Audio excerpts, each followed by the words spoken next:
देखिए, अब इंटीग्रेशन में आगे हम लोग देखते हैं तो एक क्वेश्चन है कि evaluate integration of 1 minus root है ना 9 minus 4x square 9 minus 4x square dx। अब देखिए, जब इस तरह के इंटीग्रेशन हो करना तो कुछ स्पेशल इंटीग्रल्स होते हैं जिसे आपको ध्यान में रखना है। जैसे हम अगर 1/x स्क्वायर माइनस ए स्क्वायर dx लिख दें या 1/a square minus X square dx लिख दें या 1/x square plus a square dx लिख दें, ठीक है, या फिर 1/√x square minus X square dx लिख दें या फिर dx by √a square minus X square या dx by √x square plus a square, इस तरह से करते हैं।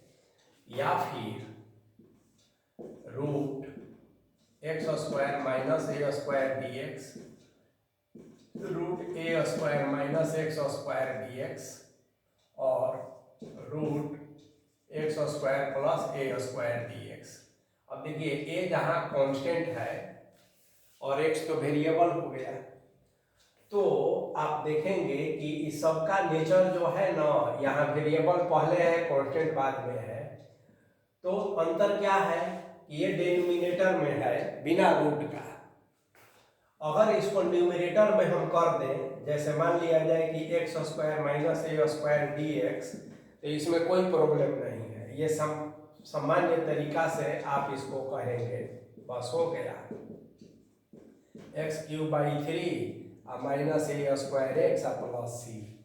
तो अगर बिना रूट का न्यूमरेटर के रूप में रहे तो आपको कोई दिक्कत नहीं है, लेकिन जब डिनोमिनेटर के रूप में रहे और जब रूट में रहे, डिनोमिनेटर या न्यूमरेटर के रूप में, तो ये स्पेशल अलजेब्रिक इंटीग्रांड है जिसका इंटीग्रल फाइंड आउट करने के लिए, यानी कि इसका इंटीग्रेशन करने के लिए आपको ट्रिगोनोमेट्रिक सब्स्टिट्यूशन देना होता है।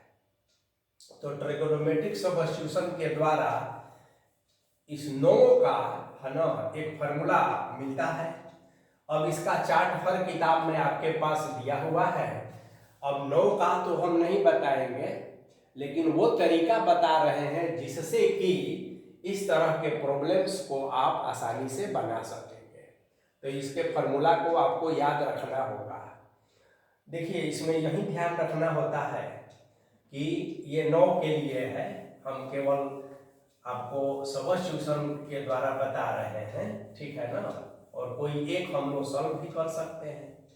देखिए, जैसे अगर एक्स स्क्वायर इधर हो a इधर हो, तो आप यहाँ पर पुट x इजिकल टू है ना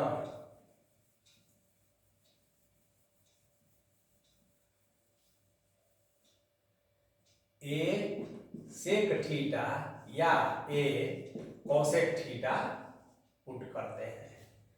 यदि a square minus X square हो तो put x is equal to a sine theta या a कॉस थीटा, और यदि x square plus a square हो तो put x is equal to a tan theta या a कॉट थीटा पुट करते हैं। मान लीजिए कि आप भूल गए कि किसमें कब किसको क्या पुट करना था, तो बहुत आसान है, चूंकि इस सब का एक रिलेशन आप जानते हैं। जैसे सपोज मान लिया जाए कि हम x square minus a square लिए हैं, अब आप भूल गए कि इसमें क्या पुट करें, ठीक है, तो आप रख कर देखेंगे तो अपने आप आपको पता चल जाएगा कि हम कहाँ गलती कर रहे हैं। मान लिया जाए कि आप इसमें साइन पुट कर दिए, गलती से। तो देखिए, तो एक्स स्क्वायर को हम क्या लिखेंगे, ए साइन थीटा अगर पुट किए हैं तो ये हो जाता है a square sine square theta minus A square. अब देखेंगे आप कि ए तो बाहर हो गया और ये साइन स्क्वायर थीटा माइनस 1, अब इसका कोई फॉर्मूला नहीं होता है, 1 माइनस साइन स्क्वायर थीटा का होता है, तो इससे पुट करने में कोई आपको फायदा नहीं हो रहा है।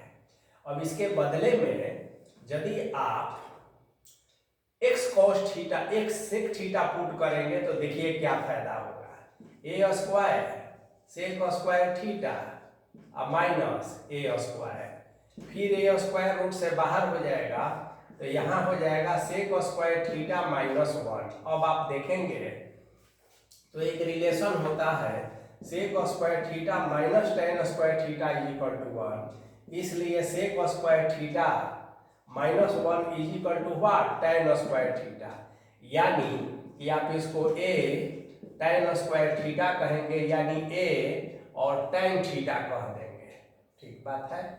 तो इसे फायदा हो गया। तो यदि आप कंफ्यूज भी हो जाएंगे तो अपने आप यही बता देगा कि हमको कौन सा सब्स्टिट्यूशन लेना है। तो यही ध्यान में आपको सिर्फ रखना है, और सभी 9 जो इंटीग्रांड है इसका क्या इंटीग्रल्स होगा, क्या प्रिमिटिव होगा, इसको आपको याद रखना है। मेथड ऑफ सब्स्टिट्यूशन तो आप जानबे करते हैं कि मेथड ऑफ सब्स्टिट्यूशन से कैसे हम इंटीग्रांड को सॉल्व करते हैं। शॉर्ट पार्ट 1 में सब्स्टिट्यूशन मेथड से इंटीग्रल को सॉल्व करना हम बताए थे, ठीक बात है। और इसमें से एक कोई सवाल हम लोग ले लें जिसे आप आसानी से बना सके। जैसे मान लिया जाए कि इसके पहले हम एक सवाल ऐसे लेते हैं, evaluate dx by under root A square minus X square. तो जैसा कि आपको बताए हैं कि इसको बनाने के लिए put x is equal to A sine theta या कॉस थीटा कुछ भी मान सकते हैं, इसी से यह रिजल्ट आएगा। तो अब इसको डिफरेंशिएट कर दीजिए, तो dx is equal to A sine theta का क्या होता है कॉस थीटा डी थीटा। अब i इज इक्वल टू, इसको i मान लीजिए, तो a हो गया कॉस थीटा और D theta by root A square minus A square और साइन स्क्वायर थीटा हो गया। अब आगे बढ़ेंगे तो a कॉस थीटा हुआ डी थीटा बाई रूट में ए स्क्वायर, तो ए बाहर हो जाएगा, और 1 माइनस साइन स्क्वायर थीटा आप जानते हैं कॉस स्क्वायर थीटा होता है। और कॉस स्क्वायर थीटा का रूट तो आप जानबे करते हैं, i इज इक्वल टू, अब आपका फंक्शन हो गया ए कैंसिल, और यहाँ कॉस थीटा, यहाँ भी कॉस थीटा डी थीटा हो गया। अब ये और ये कैंसिल, इसलिए केवल डी थीटा हुआ, इसलिए i is equal to theta plus c हो गया। तो आपने देखा कि कितना आसानी से यह बना। अब थीटा में तो आप आंसर देंगे नहीं, तो यहाँ से देखिए, चूंकि आपका माने हैं क्या, माने हैं x is equal to A sine theta, इसलिए साइन थीटा बराबर व्हाट x बाई ए, इसलिए थीटा बराबर व्हाट, तो साइन इनवर्स है ना x by a plus c. तो यही आपका रिजल्ट हो गया कि यदि 1 by under root A square minus A square d x हो तो इसका integral sine inverse x by a plus c होता है।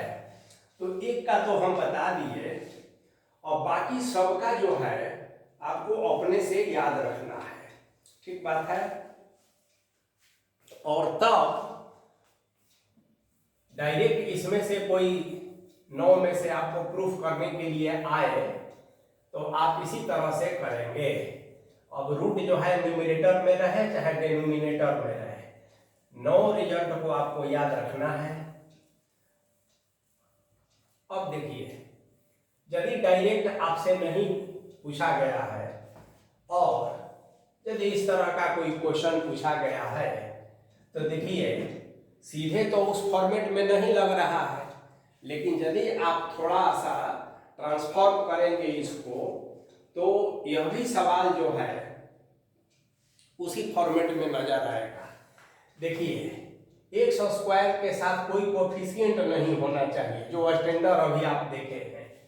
तो आप क्या करेंगे कि i इक्वल टू पहले ले लेंगे, यहाँ dx कह देंगे, यहाँ रूट कहेंगे, रूट के भीतर ही कुछ काम कीजिए।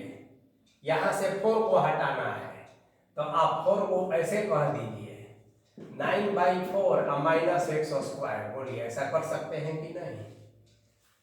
कोई फर्क नहीं पड़ा।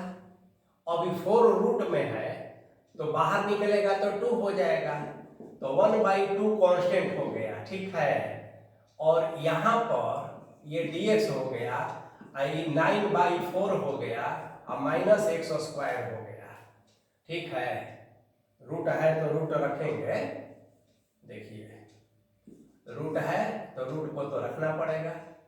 9/4 माइनस एक्स स्क्वायर अभी यह स्टैंडर्ड फॉर्म में नहीं है, तो फिर एक बार आगे बढ़ेंगे और dx कह देंगे और यहाँ रूट कहेंगे और 3/2 का स्क्वायर कह देंगे और माइनस एक्स स्क्वायर कह देंगे। अब आप जानते हैं यह स्टैंडर्ड फॉर्म में आ गया। कैसे आ गया? तो इसका अभी आप देखे हैं कि क्या होता है, तो इसका sine inverse x/a plus c होता है, ये याद रखना होगा। a के जगह पर 3/2 है, तो इसका मतलब है कि i is equal to half sine inverse x/ और देखिए 3/2, तो यहाँ 3/2 कह के प्लस c कह दीजिए, यानी कि 1/2 i is equal to 1/2 sine inverse, ये 2x हो जाएगा और c, ये आंसर हो गया। तो इस तरह से आप जितना भी इस तरह का क्वेश्चन मिलेगा, रूट ऊपर रहे, न्यूमरेटर में रहे, डिनोमिनेटर में रहे, बिना रूट का रहे, तो आप इसको डायरेक्ट फार्मूला का यूज करके बना सकते हैं। चलिए, चूंकि बहुत सारा सवाल हम लोग को करना है, बहुत सारा कंसेप्ट है, इसलिए धीरे धीरे हम लोग आगे बढ़ते चले ताकि और नई नई बातों से आप अवगत हो सके। तो चलिए, इसी कड़ी में हम एक दूसरा सवाल लेते हैं कि evaluate integration of dx by under root 5 minus 4x minus 2x square, ठीक है। तो ये जो है इसको देखना है कि कैसे इसको, अब यह देखेंगे कि रूट में क्वाड्रेटिक के रूप में है, उस फॉर्मेट में नहीं है, ठीक है। तो सबसे पहले इस क्वाड्रेटिक को उसी फॉर्मेट में जो 9 फॉर्मेट है आपका, किसी एक में इसको ट्रांसफर करेंगे और फिर उस फार्मूला का यूज करके बनाएंगे। तो देखिए, पहले हम अलग से आपको कर देते हैं। रूट के भीतर जो है 5 माइनस 4x और माइनस 2x स्क्वायर, क्या है कि x को अकेले रखना है, माने उसके फैक्टर नहीं रखना चाहिए। तो आप क्या करें कि -2 हम कॉमन ले लिए, तो देखिए x स्क्वायर हुआ प्लस 2x हो गया और -5 हो गया, ठीक है, 5/2 हो जाएगा ऐसे। अब देखिए -2x स्क्वायर ये है, प्लस माइनस माइनस हो जाता है तो -4x हो ही गया, और माइनस माइनस प्लस 2 कैंसिल तब 5 हो गया। तो इसको आप ऐसा लिख सकते हैं। अब आइए, -2 तो रहेगा ही, आप इसको स्क्वायर के रूप में स्टैंडर्ड फॉर्म में लिखना चाहते हैं, तो आइए, यहाँ x स्क्वायर हो गया, यहाँ 2 हो गया, यहाँ 1 हो गया और यहाँ x हो गया। अब अगर देखिए ए स्क्वायर प्लस 2ab, यहाँ 1 है, तो यदि हम यहाँ 1 स्क्वायर लिख दें तो यहाँ से यहाँ तक एक फार्मूला हमें मिलेगा x प्लस 1 का होल स्क्वायर। लेकिन अपने से तो हम 1 लिख नहीं सकते हैं, तो कोई अंतर नहीं पड़े तो 1 से माइनस कर दीजिए। अब पहले से -5/2 तो दिया ही हुआ है, समझ गए ना। आइए इसको बंद कर दिया जाए, तो -2 हो गया, इसको आप x प्लस 1 का होल स्क्वायर कह दीजिए। आइए देखिए 1 में से 5/2 को माइनस कीजिए तो क्या होगा, ये 2 हो जाएगा, तो -7/2 हो जाएगा, तो इसको 7/2 कह दीजिए। अब पुट x प्लस 1 को कैपिटल X हम मान लेते हैं, ठीक बात है, इसलिए स्मॉल dx को हम, ठीक है, d कैपिटल X मान लेंगे। इसको और थोड़ा सा हम चेंज कर दें, क्या कर दें, तो 2 ई माइनस को भीतर भेज दें, तो ये 7/2 हो जाएगा। और इतना ही नहीं, इसको रूट में कर लीजिए, स्क्वायर कह लीजिए, -x² कह दीजिए, तो अब यह स्टैंडर्ड हो गया है। इसलिए i = आपका ये जो इंटीग्रेशन था कुछ इस रूप में आएगा। देखिए 2 तो कांस्टेंट है, बाहर हो जाएगा, 1/, ठीक बात है, इतना के बदले में आप इस बात को लिखने जा रहे हैं, तो देखिए √7/2 का होल स्क्वायर माइनस x², और dx जो है स्मॉल, तो d कैपिटल लिख दीजिए। अब आपका यह उसी रूप में हो गया, रूट तो रूट रहेगा ही, कि उसी रूप में रह गया कि dx/√a² - x²। अब इसका फॉर्मूला आप जानते हैं, तो अब देखिए, तो क्या कर देंगे, कोई भी हो सकता है, किसी भी फॉर्मेट में हो सकता है, यह संयोग है कि फिर से वही मिला, तो 2 sin इनवर्स, ठीक है, कैपिटल X/√7/√2 ऐसे, प्लस c, इसलिए 2 sin इनवर्स कैपिटल X को स्मॉल x प्लस 1 कहेंगे, तो √2 small x plus 1/√7 plus c, यही आपका आंसर हुआ। तो आपने देखा कि कैसे रूट में अगर क्वाड्रेटिक हो तो इसको कैसे बनाएंगे, ये बहुत इंपॉर्टेंट है। अब जो है एक और प्रॉब्लम हम लोग देखते हैं, जब थोड़ा सा उसमें कुछ चेंजेज होगा, और वो चेंजेज क्या होगा, आइए एक नया क्वेश्चन देखते हैं। अब देखिए, evaluate integration of x plus 2 by, है ना, 2x² प्लस 6x प्लस 5 ऐसे dx। अब देखिए रूट में तो यह नहीं है, लेकिन आपको समझना है कि यदि यह रूट में भी रहेगा तो क्या होगा, ठीक है ना। देखिए क्वाड्रेटिक है, चाहे बिना रूट का रहे, चाहे इसको रूट में कर दीजिए, सबका तरीका एक ही होगा, उसी 9 में से 1 में बदलेंगे। तो 6 तो रूट वाला था और 3 बिना रूट वाला था, प्रोसेस वही रहेगा। अब क्वाड्रेटिक के साथ जो है ना, इसका न्यूमरेटर में एक फैक्टर भी दिया हुआ है, तो इसलिए इस पर विशेष ध्यान आपको रखना होगा। अब देखिए कैसे बदलेंगे, पहले न्यूमरेटर को 2 भाग में हम तोड़ेंगे कि एक भाग इस डिनोमिनेटर का डीसी हो जाए, डीसी माने डेरिवेटिव हो जाए, समझ गए, ये बनाने का यही तरीका है, तो आसानी से ये बन जाता है। तो आइए x प्लस 2 को मान लीजिए कि हम यहाँ a लिख देते हैं और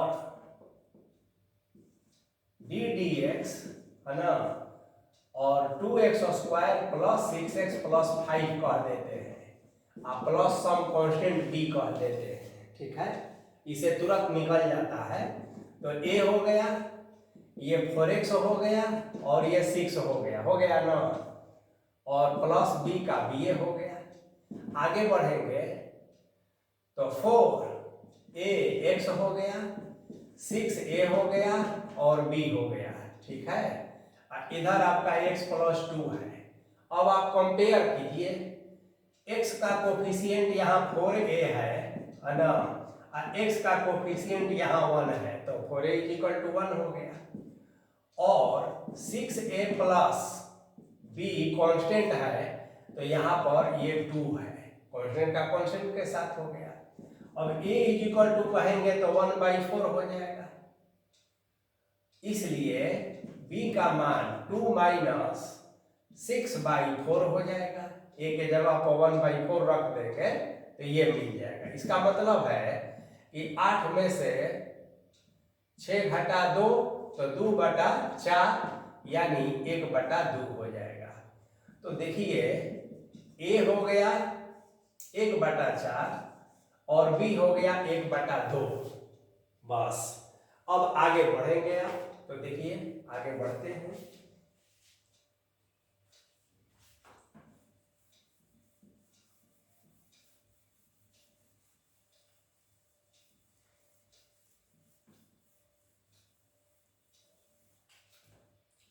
देखिए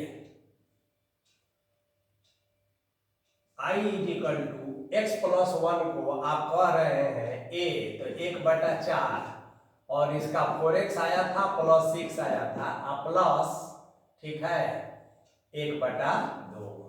आप इसको सॉल्व कीजिए तो जानते हैं फिर आपको x प्लस 2a आ जाएगा, करके देख लीजिएगा।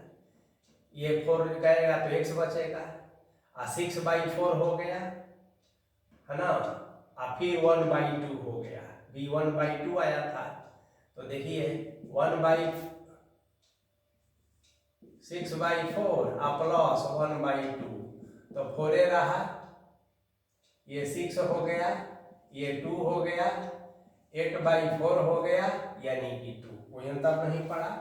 चलिए अब आप क्या करेंगे कि इसके नीचे आप 2x² प्लस 6x प्लस 5 कह देंगे और इसको इंटीग्रेशन में ऐसे कह देंगे। अब देखिए अब ये 2 पार्ट में जा रहा है, प्लस यहाँ है 1/4 कांस्टेंट है, बाहर कर लीजिए।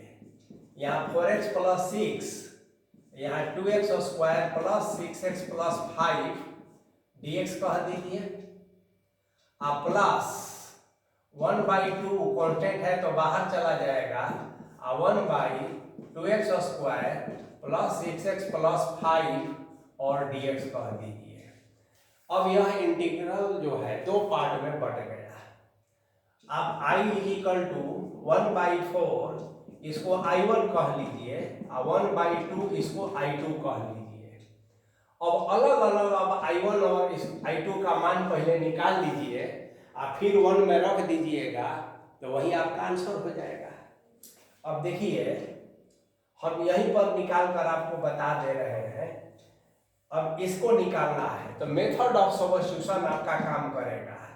2x² प्लस 6x प्लस 5 को t मान लीजिए, तो इसका डिफरेंशिएशन 4x प्लस 6 और dx मिल के dt हो जाएगा, यानी कि i1 आपका 1/4 और 1/t dt हो जाएगा, यानी 1/4 और log t हो जाएगा। समझ गए? यानी कि 1/4 log के साथ हम मॉडुलस इसलिए लगा लेते हैं कि log के साथ हमेशा पॉजिटिव रहता है। t का मान रख दीजिए, तो 2x² प्लस 6x प्लस 5, ये आपका आंसर हो गया, प्लस c। बाद में c1 कह दीजिए, बाद में c1 c2 मिल के c हो जाता है। तो एक i1 निकल गया। अब i2 की बारी, इसकी बारी, अब यह एक सामान्य प्रॉब्लम बन गया जिसको आप उसी तीन में से किसी एक स्टैंडर्ड फॉर्म में बदलेंगे जो अभी अभी आपको हम बताए थे, और फिर उसी फार्मूला पर आप डायरेक्ट बना लेंगे। अभी तो हम बता दिए थे, लेकिन फिर एक बार देख लीजिए। 2 को कॉमन ले लेते हैं तो यहाँ x स्क्वायर हो गया, यहाँ 3x हो गया, यहाँ 5/2 हो गया।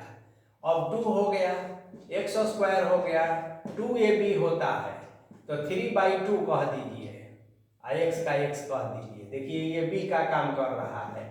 अपने से 3/2 को स्क्वायर करके जोड़ दीजिए और फिर घटा दीजिए ताकि अंतर नहीं पड़े, और 5/2 कह दीजिए। अब यहाँ से यहाँ तक आप कह सकते हैं x प्लस 3/2 का होल स्क्वायर माइनस प्लस जो आए समथिंग, और स्क्वायर के रूप में बदल दीजिए। बस 2 कांस्टेंट बाहर हो जाएगा। अब जस्ट अभी अभी एक सवाल हम लोग इसी तरह का किए थे, वो रूट वाला था। तो इसमें बिना रूट वाला जो स्टैंडर्ड रिजल्ट है उसके आधार पर डायरेक्ट आप आंसर लिखिएगा, और उसके बाद कंप्लीट ये सवाल जो है आपका सॉल्व हो जाएगा। तो चलिए, तो इतना तो आप कर सकते हैं अपने से।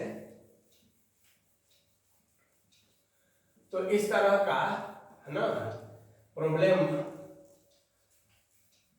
अब हम लोग धीरे धीरे जैसे आगे बढ़ते हैं, कुछ इंटीग्रांड होते हैं जिसको डायरेक्ट न ट्रांसफॉर्मेशन से और न ही डायरेक्ट सब्स्टिट्यूशन से आप बना सकते हैं। तो वैसे इंटीग्रांड का इंटीग्रल निकालने के लिए हमें पार्शियल फ्रैक्शन की जरूरत होती है। अब पार्शियल फ्रैक्शन के द्वारा किसी इंटीग्रांड का इंटीग्रल कैसे निकालेंगे, ये हम लोग अभी देखेंगे। अब देखिए एक क्वेश्चन है, evaluate x + 1 / x + 2 × x + 3 dx। अब इस तरह के जब प्रॉब्लम हो, जब भी आप देख रहे हैं कि न्यूमरेटर जो है और डिनोमिनेटर, तो यह क्वाड्रेटिक है और यह लीनियर है, तो इसमें हम लोग पार्शियल फ्रैक्शन है ना, पार्शियल फ्रैक्शन। अब देखिए अगर ये उल्टा रहता, ये न्यूमरेटर में रहता, ये डिनोमिनेटर में रहता, तो बात कुछ और होती। लेकिन यदि डिनोमिनेटर का जो पावर है वो ज़्यादा है न्यूमरेटर से, तो ये प्रॉपर फ्रैक्शन के रूप में जाना जाता है। और ऐसे इंटीग्रांड का इंटीग्रल्स पार्शियल फ्रैक्शन मेथड से हम आसानी से कर लेते हैं। अभी पार्शियल फ्रैक्शन मेथड क्या होता है, सवाल बनाते हुए ही हम लोग करेंगे। अब देखिए, यह क्वाड्रेटिक में भी अगर दिया रहे, इसको आप मल्टीप्लाई कर देंगे तो एक क्वाड्रेटिक आ जाएगा। तो क्वाड्रेटिक को हमें क्या करना है कि लीनियर फैक्टर में पहले बदल देना है। अब करना क्या है, सो देखिए x + 1 / x + 2 × x + 3 ले लेना है। a/, एक लीनियर फैक्टर, और b/, प्लस दूसरा लीनियर फैक्टर, ऐसा हम ले लेंगे। a के नीचे आप x + 3 भी रख सकते हैं, b के नीचे x + 2 भी रख सकते हैं, उससे कोई फर्क नहीं पड़ेगा, नियम समझना है। अब देखिए x + 1 x + 2 x + 3 ऐसा कर लेंगे। अब इसका एलसीएम लेंगे तो x + 2 x + 3, तो यहाँ a × x + 3 हो जाएगा और b × x + 2 हो जाएगा। अब देखिए ये और ये कैंसिल कर देंगे, यहाँ x + 1 होगा, यहाँ हो जाएगा ax + 3a और bx + 2b ऐसा कर लेंगे। थोड़ा सा और काम करेंगे कि a प्लस b x को एक साथ कह दीजिए और 3a प्लस 2b कांस्टेंट है तो एक साथ कह दीजिए। ठीक है, अब देखिए पार्शियल फ्रैक्शन से क्या फायदा होगा उसको बता रहे हैं। पहले तो यहां पर ध्यान फोकस करना है आपको। अब है क्या, दो मेथड है यहाँ पर, जो कैपिटल ए और कैपिटल बी माने हैं, तो इसका वैल्यू एक्चुअल में क्या होगा यही हमको जानना है कि मैंने क्या यहाँ मान रखा जाए कि इसको जोड़ने घटाने पर यही रिजल्ट हमको आ जाए। तो हम इस दिए हुए इंटीग्रांड को इस रूप में लिख सकते हैं। ऊपर जो भी आएगा कांस्टेंट आएगा तो उसका इंटीग्रेशन जो है अलग अलग करेंगे तो 1/x का इंटीग्रेशन log x होता है, तो उस स्टैंडर्ड फॉर्म में हमारा आ जाएगा और आसानी से हम इंटीग्रल्स प्राप्त कर लेंगे। यही उद्देश्य होता है पार्शियल फ्रैक्शन का, और ये प्रोसेस है। तो पहला मेथड है कि x का कोफिशिएंट यहाँ देखिए a प्लस बी है और यहाँ x का कोफिशिएंट 1 है, कांस्टेंट है 3a प्लस 2b और यहाँ कांस्टेंट है 1। हो गया, इसलिए a is equal to minus B लिख देंगे। अब इसमें देखिए या b is equal to minus है, कुछ भी कर लीजिए, तो 3 a के जगह पर माइनस बी कह के यहाँ 2b इज इक्वल टू 1 कह दीजिए, तो माइनस 3b प्लस 2b। तो इसका मतलब है कि minus B is equal to 1, इसलिए b इज इक्वल टू कितना माइनस 1, इसलिए a इज इक्वल टू कितना 1, जो कि माइनस बी होता है। तो a और b का मान आपका निकल गया। दूसरा मेथड यह है कि आप यहीं से भी बना सकते हैं। देखिए ये जो लीनियर फैक्टर है ना, तो x is equal to minus 2 plus है तो माइनस 2 और माइनस 3, तो एक बार आप इसमें माइनस 2 रख दीजिए जहां जहां है, ठीक है ना, एक बार माइनस 2 रख दीजिए यहीं पर, ये कैंसिल हो गया, यहीं पर इसको एक में रख दीजिए। देखिए ये तो मान निकल चुका है।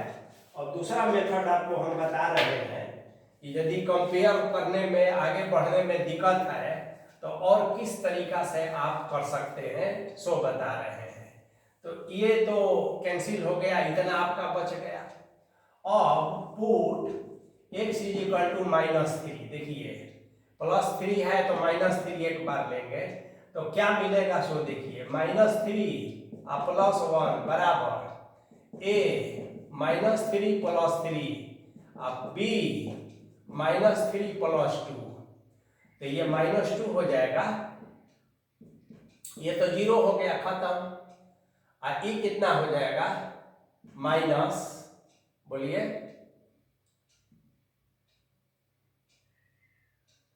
b, ठीक है, माइनस 3 और प्लस 2 तो माइनस b हो गया।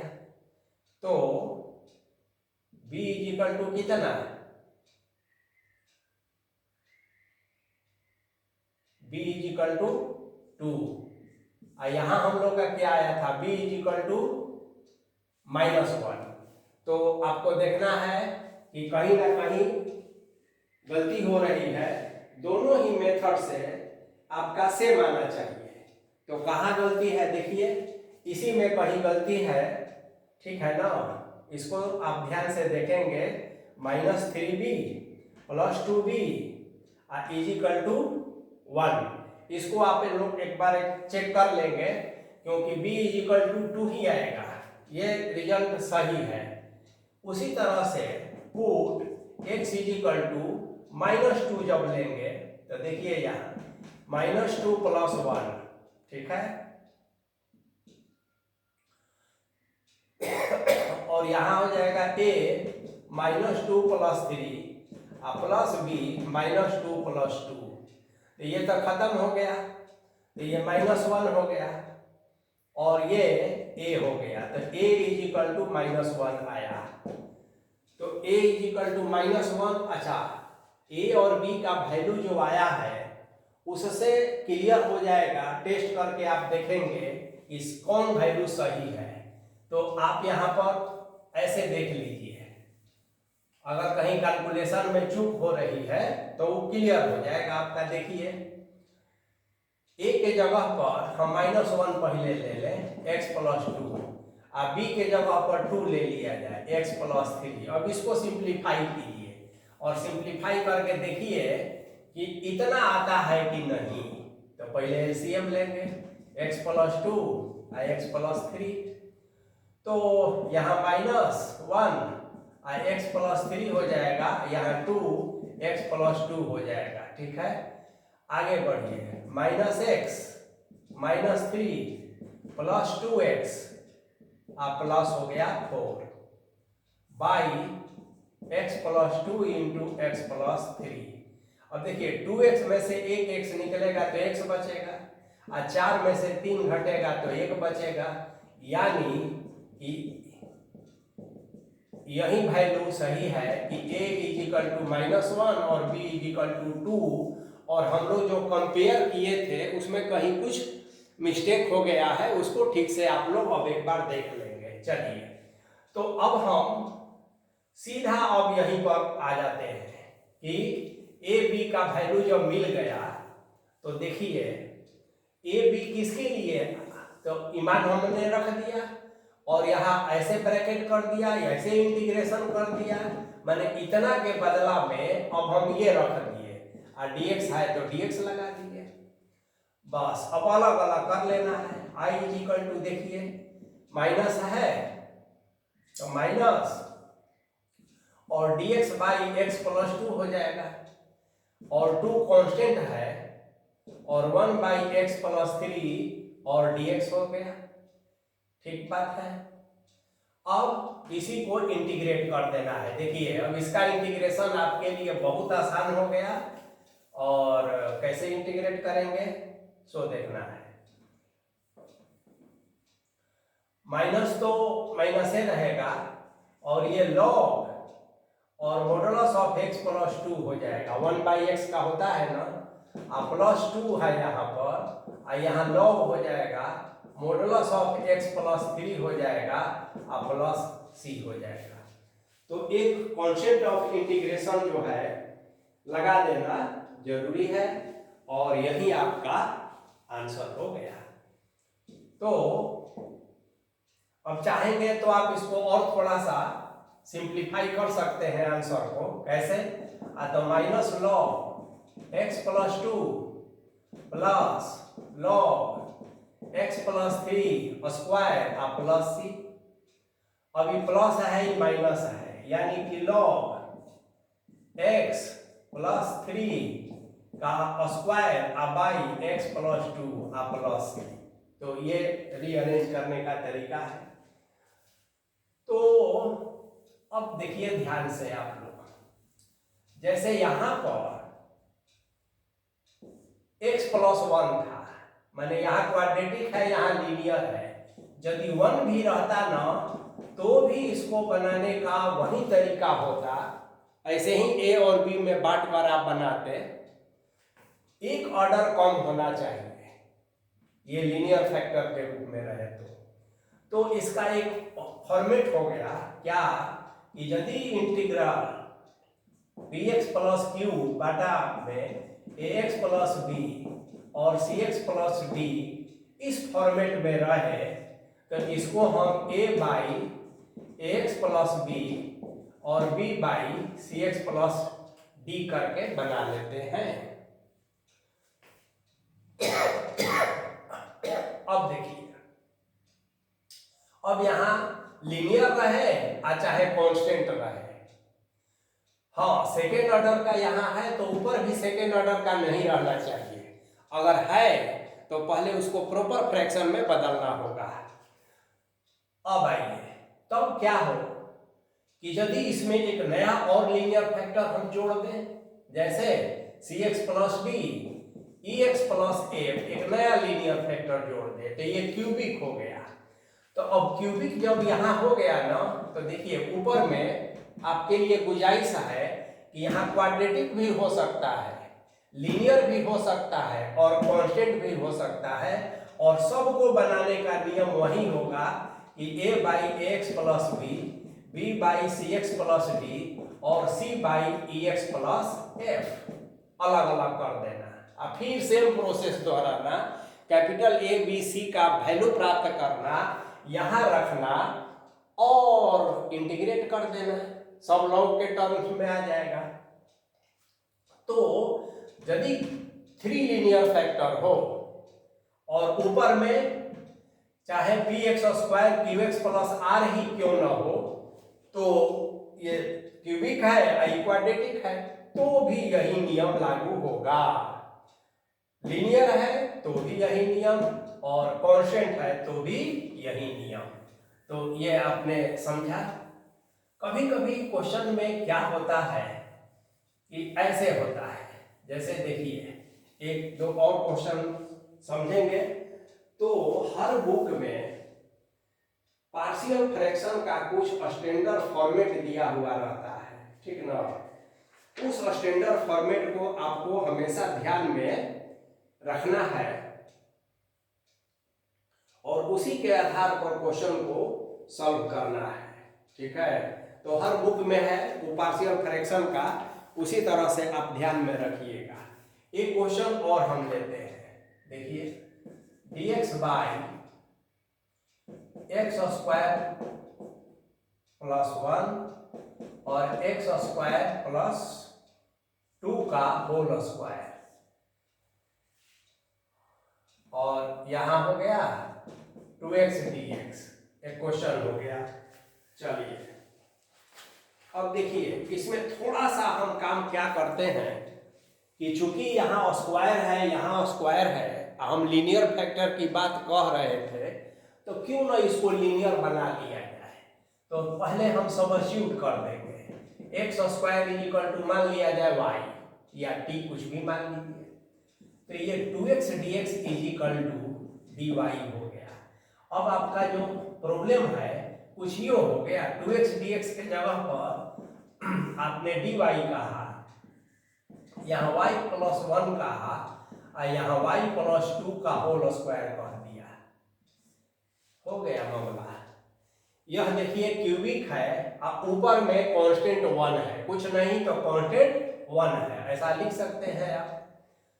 अब 3 तो यहां भी हो गया लीनियर फैक्टर, लेकिन एक रिपीट कर रहा है, y प्लस 2 जो है ना 2 बार आ रहा है। देखिए y प्लस 1, y प्लस 2 और y प्लस 2 2 बार आ रहा है ना। तो जब लीनियर फैक्टर का रिपीटेशन हो तो उसको बनाने का तरीका बहुत आसान है। देखिए आप 1 बाई वाई प्लस 1 और y प्लस 2 का होल स्क्वायर यदि करेंगे तो ऐसा करना होगा, a बाई वाई प्लस 1 काम खत्म, b बाई वाई प्लस 2 काम खत्म, और तीसरा c बाई वाई प्लस 2 का स्क्वायर कर देना पड़ेगा। बस इतना ही ध्यान में रखना है। अगर रिपीट नहीं करे, तीनों अलग अलग फैक्टर है तो बस अलग कर देना है, और जब रिपीट करे तो आपको ऐसे कर देना है। तो ये प्रॉब्लम ऐसे बन जाएगा। और बाकी का प्रोसेस फिर सेम है, ठीक है ना। अब इसका तो 1 by Y plus 1 Y plus 2 का होल स्क्वायर, इसको सेम प्रोसेस से आप दोहराएंगे। तो देखिए सबसे पहले इसका एलसीएम कितना हो जाएगा, तो एलसीएम हो जाएगा y प्लस 1 और y प्लस 2 का होल स्क्वायर। अब y प्लस 1 है तो a y प्लस 2 का होल स्क्वायर हो गया, प्लस b है, देखिए y प्लस 2 है तो एक y प्लस 2 बचेगा यहाँ, तो y प्लस 1 और y प्लस 2, और यहाँ तो c y प्लस 1 खाली हो गया c के साथ, ठीक बात है। चलिए अब इसी को सिंप्लीफाई करेंगे तो जो नियम बताए हैं हम, या तो कैसे ये और ये खत्म हो गया, इसको सिंप्लीफाई कर लीजिए और यहाँ खाली 1 बचा है। तो देखिए इसमें तो क्वाड्रेटिक भी आपको मिलेगा, वाई स्क्वायर भी मिलेगा, तो इसको आप कैसे लिख सकते हैं? तो देखिए 0 into Y square plus 0 into Y plus 1, इधर something Y square plus something Y plus constant.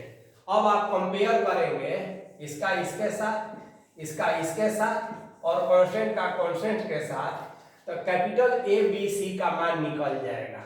अथवा दूसरा जो मेथड बताए हैं y का मान -1, y का मान -2 लेकर, तो उससे भी ए बी सी का मान निकल जाएगा।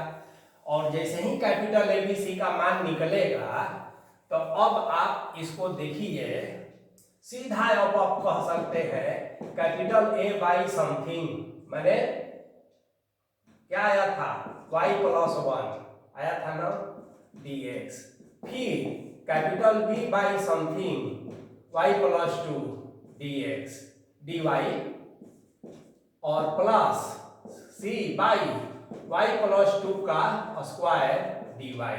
अब सबका अलग अलग निकाल लेंगे, इसका तो लॉग में होगा, इसका भी लॉग में होगा, ए बी का कुछ वैल्यू होगा, कांस्टेंट बाहर निकल जाएगा और इसका x to the power n वाला फार्मूला लगेगा, है ना।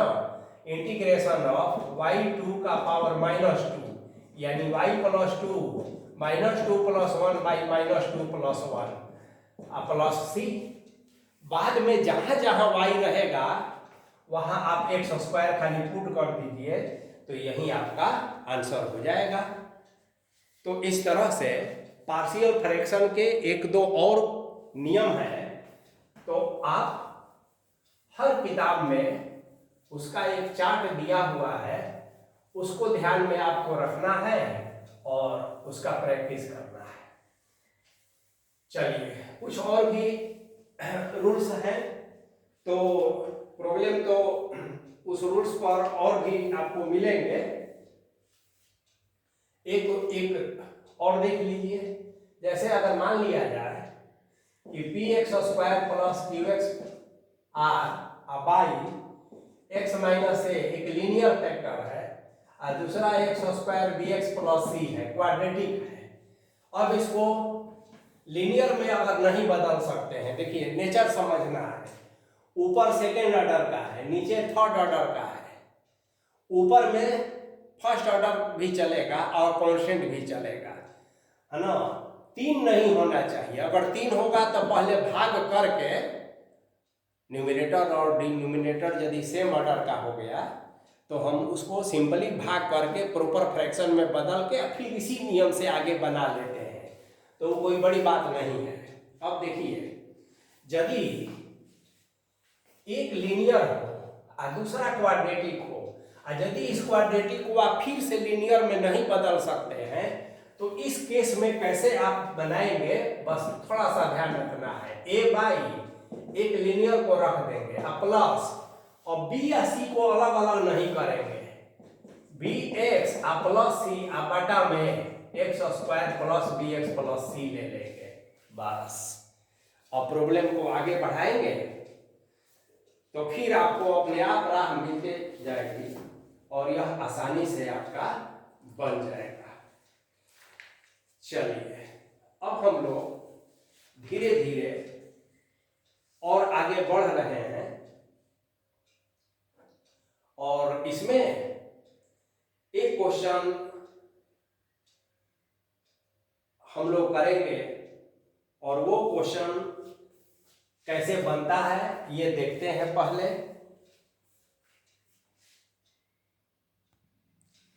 अब देखिए एक क्वेश्चन है, इवैल्यूएट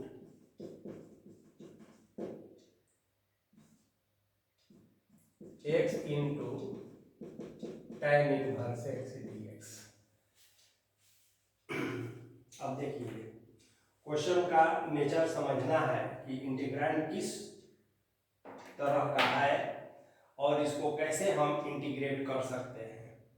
तो अब तक जो आप नियम जानते हैं उसके आधार पर इसको नहीं किया जा सकता है। जब कोई भी इंटीग्रैंड या function product of two function के रूप में रहे और यदि ट्रांसफॉर्मेशन और सब्स्टिट्यूशन के द्वारा या पार्शियल फ्रैक्शन के द्वारा उसको इंटीग्रेट करना पॉसिबल नहीं हो तो उस केस में एक मेथड है कि by parts, method of by parts, है ना, इसका नाम है बाई पार्ट्स। अब इसका क्या फॉर्मूला होता है एक बार लिख देते हैं, ऐसे आप जानते होंगे। u और v x का अगर दो फंक्शन है तो इसका होता है कि किसी एक को पहला फंक्शन मानिए u और v का dc, ठीक है, माइनस पूरा इंटीग्रेशन ऑफ v का dc, v का integration into d dx, u का डिफरेंशिएशन का इंटीग्रेशन, ऐसे। तो फर्स्ट सेकेंड का इंटीग्रेशन माइनस सेकेंड का इंटीग्रेशन इंटू फर्स्ट का डिफरेंशिएशन का इंटीग्रेशन, तो यही फॉर्मूला होता है। अब किसको अलग अलग सवाल रहेगा और बाई पार्ट्स का यही फॉर्मूला यूज होगा। इसमें ध्यान सिर्फ इतना ही रखना है कि किसको फर्स्ट माना जाए और किसको सेकंड माना जाए। तो देखिए, जिस फंक्शन का डेरिवेटिव सिंपलेस्ट फॉर्म में आ जाए, आसान हो जाए, उसको फर्स्ट मानेंगे, ठीक है। और जिस फंक्शन का डेरिवेटिव ज्यादा होने लगे, ठीक है, और दूसरा ध्यान रखेंगे कि जिस फंक्शन को आसानी से इंटीग्रेट किया जा सके, जिसका स्टैंडर्ड फॉर्म में आप जानते हैं, उसको सेकंड मानेंगे। और यदि ऐसा नहीं है तो फिर फर्स्ट सेकंड हमेशा जो है दिए हुए क्वेश्चन पर निर्भर करेगा। जल्दी के लिए मोटे तौर पर अगर फंक्शन की पहचान है आपको कि कौन कौन फंक्शन होता है, तो एक है आई लेट, आई माने इनवर्स, एल माने लॉगरिथमिक, ए माने अलजेब्रिक, टी माने ट्रिगोनोमेट्रिकल, ई माने एक्सपोनेंशियल। ये हार्ड एंड फास्ट नहीं है, लेकिन तेजी से आप डिसाइड कर लेंगे। ऐसे बेसिक जो सोचने का तरीका है, तो ज़्यादा प्रैक्टिस आप करेंगे तो इसकी ज़रूरत ही नहीं पड़ेगी। चलिए, अब चाहे आप दिमाग से कीजिए चाहे इसका सहारा लेकर कीजिए। एक्स अलजेब्रिक है और यह जो है इनवर्स ट्रिगोनोमेट्रिक है। तो देखिए, यह इनवर्स ट्रिगोनोमेट्रिक पहले है, अलजेब्रिक बाद में है। तो इनवर्स को हम पहला फंक्शन मानेंगे, ठीक है। और वैसे भी जब आप नहीं आइलेट का प्रयोग करेंगे तो भी देखिए कोई बात नहीं है। देखिए यहाँ यदि आप x को पहला माने और दूसरा का इन्वर्स करने लगेंगे तो tan इन्वर्स x का इंटीग्रेशन आप आसानी से नहीं ज्ञात कर सकते हैं। होगा, लेकिन नहीं, स्टैंडर्ड फॉर्म नहीं है, तो यहाँ भी दिक्कत हो गया। तो क्या करेंगे आप कि tan इन्वर्स x को पहला फंक्शन मान लिया जाए, तो दूसरा फंक्शन x dx, अब x का तो इंटीग्रेशन हो जाएगा माइनस, अब यहाँ पर देखिए x dx का integration into d dx tan inverse x का डिफरेंशिएशन और इसका इंटीग्रेशन। अब देखिए tan इन्वर्स x तो रहेगा ही और x स्क्वायर बाई 2 हो गया माइनस, या देखिए इसका x स्क्वायर बाई 2 हो गया और tan इन्वर्स x का होता है 1 प्लस x स्क्वायर और dx को dx करिए। अब x square by 2 tan inverse x, इसको तो ज्यों का त्यों रखना है, 1 बाई 2 यहाँ हो गया और यहाँ बचा x square by 1 plus x square dx। अब इसी को इंटीग्रेट कर देना है, तो आइए देखते हैं।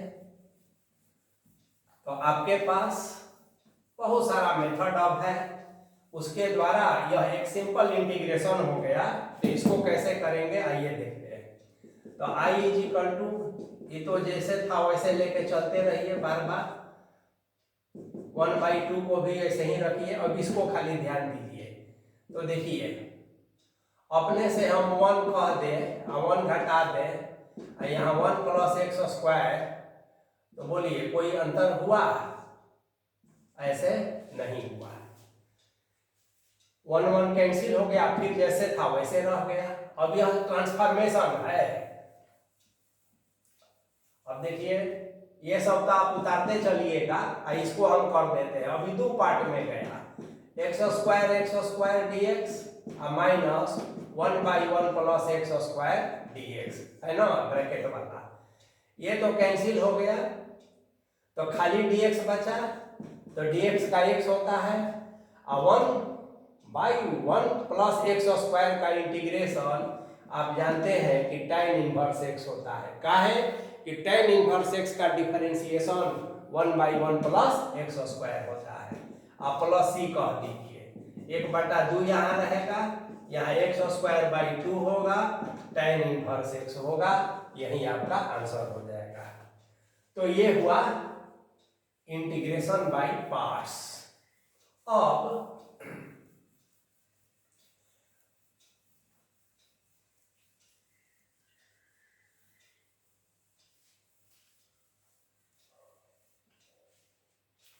एक प्रॉब्लम और लेते हैं। देखिए इवैल्यूट x sign inverse x by √1 minus X square dx। अब आप ध्यान से देखेंगे तो यह एक ही फंक्शन नहीं है, ठीक है ना।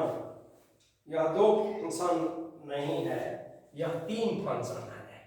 एगो तो x है, एगो साइन इनवर्स, एगो ये है। तो सबसे पहले इसमें हम क्या कर लेते हैं ना कि पुट, देखिए साइन इनवर्स x को t मान लेते हैं, ठीक है। तो इसका मतलब है कि x is equal to sine t हो जाएगा। तो साइन इनवर्स x को हमने t माना, तो x इज इक्वल टू क्या हो गया? साइन t हो गया। अब इसको डिफरेंशिएट कर दीजिए। साइन इनवर्स का क्या होता है? इतना स्क्वायर dx बराबर dt। अब सारा मान पुट कर दीजिए। देखिए ये तो मिलकर देखिए dt हो गया, साइन इनवर्स को आप t माने हैं तो t कह दीजिए, और x बराबर अब आपका आ गया साइन t, यहाँ आ गया dt। हो गया काम खत्म। अभी प्रोडक्ट ऑफ 2 फंक्शन में आ गया। देखिए ये अलजेब्रिक है और ये ट्रिगोनोमेट्रिकल है। यदि आइलेट के सहारा आप लेते हैं तो ट्रिगोनोमेट्रिक बाद में आता है, अलजेब्रिक पहले आता है। तो t को फर्स्ट मान लीजिए, यहाँ साइन t dt लिखिए, माइनस t dt, और dt t यहाँ cos t कह दीजिए, और सबको मिला के dt कह दीजिए। अब t cos t हो गया, फिर t का यहाँ पर उल्टा हो गया। देखिए आप जिसको इंटीग्रेट किए हैं ना वही इंटीग्रेशन पहले होगा। तो साइन t dt और d dt यहाँ t कह दीजिए। तो साइन t का क्या होता है? माइनस cos t, ठीक है। और यहाँ क्या हो जाएगा? t का 1 और dt हो गया। ये माइनस माइनस प्लस हो जाएगा, t cos t और cos t का ऑफ इंटीग्रेशन, तो साइन t हो गया। अब t तो आपका माना हुआ है ना, माना हुआ है। तो t बराबर क्या माने थे? Sign inverse x। तो ये हो जाएगा आपका साइन इनवर्स x, और cos t तो cos, बोलिए sign inverse x plus sign t। तो साइन t बराबर क्या माने थे? x। तो इस तरह से अब इसको आप चाहेंगे तो फिर तोड़ सकते हैं। ट्रिगोनोमेट्रिक, इनवर्स ट्रिगोनोमेट्रिक का तरीका आप जानते हैं, तो इसको तोड़ सकते हैं या वैसे ही लिख सकते हैं।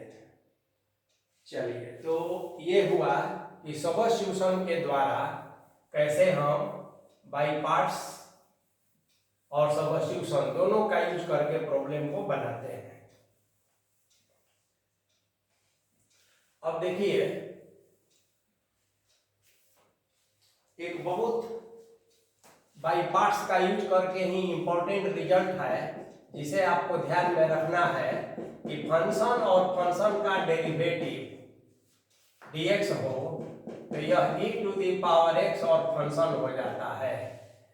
यह बार बार पूछता है एमसीक्यू में, चाहे बनाने के लिए इसका थोड़ा प्रैक्टिस आपको करना चाहिए, ठीक है। तो इस बेस पर बहुत से क्वेश्चंस मिलेंगे। एक क्वेश्चन जैसे आपको समझाने के लिए सिंपल एक क्वेश्चन लेते हैं कि integration of x 1 by x minus 1 by x square dx। तो देखिए, ex को x लिखिएगा, यहाँ 1 बाई एक्स लिख दीजिए, प्लस देखिए d dx 1 बाई एक्स लिख दीजिए और dx कर दीजिए। अब देखिए d dx 1 बाई एक्स क्या होता है, तो माइनस 1 बाई एक्स स्क्वायर होता है, यानी कि फंक्शन और फंक्शन का डेरिवेटिव। तो स्टैंडर्ड फॉर्म में आ गया, तो बिना कुछ किए हुए सीधे लिखिए e to the power x 1 by X plus c। अब इसी तरह के प्रॉब्लम में, ये तो एक आसान प्रॉब्लम था, लेकिन ऐसा हमेशा जो प्रॉब्लम मिलेगा, तो जब तक आप प्रैक्टिस नहीं करेंगे इस तरह के 2 4 5 क्वेश्चंस का, तब तक जो है आप नहीं बना सकते हैं। और दूसरी बात, डिफरेंशिएशन आपका कितना तगड़ा है आपको यह भी देखना होगा। तो एक क्वेश्चन और लेते हैं जिसमें आपको एक्स्ट्रा दिमाग लगाना पड़ेगा, ठीक है। तो आप एक्स्ट्रा दिमाग लगा सकते हैं। देखिए, उसको हम एक क्वेश्चन और कराते हैं।